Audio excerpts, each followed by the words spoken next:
శ్రీమన్నారాయణ చరణౌ శరణం ప్రపద్యే లక్ష్మీ సమేత శ్రీమన్నారాయణాయ నమః. వినరయ్యా వినరయ్యా భక్తులారా, విష్ణు మహిమ వినరయ్యా.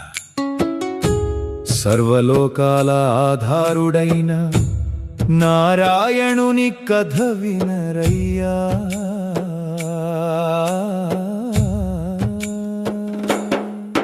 నారాయణ నారాయణ జయ గోవింద హరే, నారాయణ నారాయణ జయ గోపాల హరే.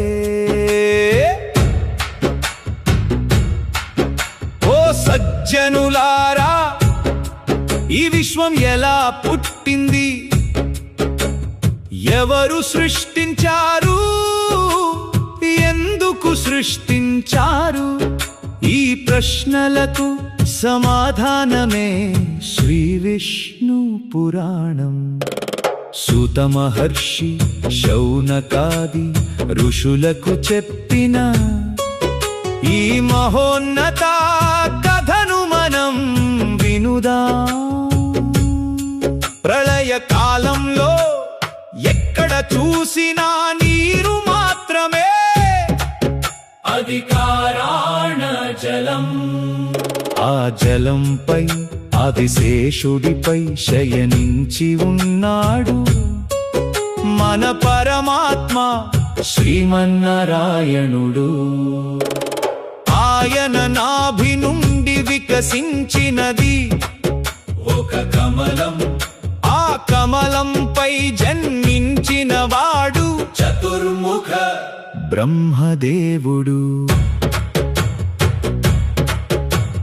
నాభి కమలములో నుండి వెలసిన బ్రహ్ముడు 4 ముఖములతో వేదములు పలికెను. నారాయణ చిత్తమున సృష్టి ప్రారంభమై జగమంతయు రూపముగా వెలసెను.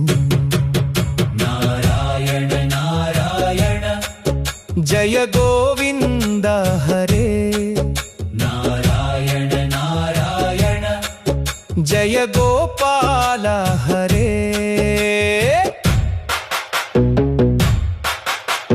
బ్రహ్మదేవుడు ఆ కమలంలో కూర్చొని నేను ఎవరు అని తపస్సు చేశాడు. అప్పుడు ఆకాశవాణి తపస్సు చేయి అని ఉపదేశించింది.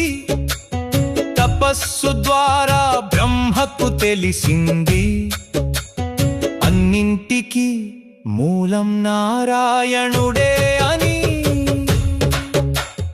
తరువాత బ్రహ్మ సృష్టి ప్రారంభించాడు.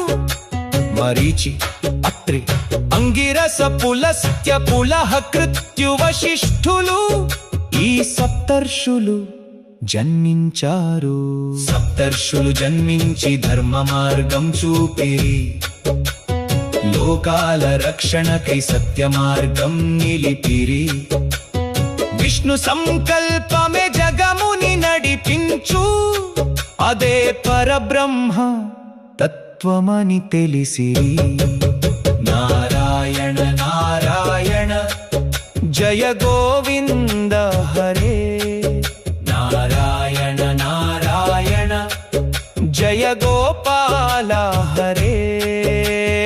అయ్యో భక్తులారా, ఈ సృష్టి అంతా యాదృచ్ఛికం కాదు, ఇది విష్ణు సంకల్పం. మనమంతా ఆయన లీలలో భాగమే. వాసుదేవ సుతం దేవం కంస చాణూరమర్దనం, దేవకీ పరమానందం కృష్ణం వందే జగద్గురుం.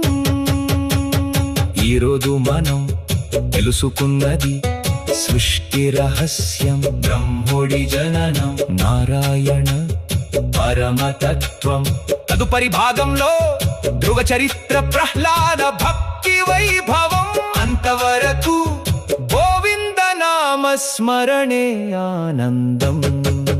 నారాయణ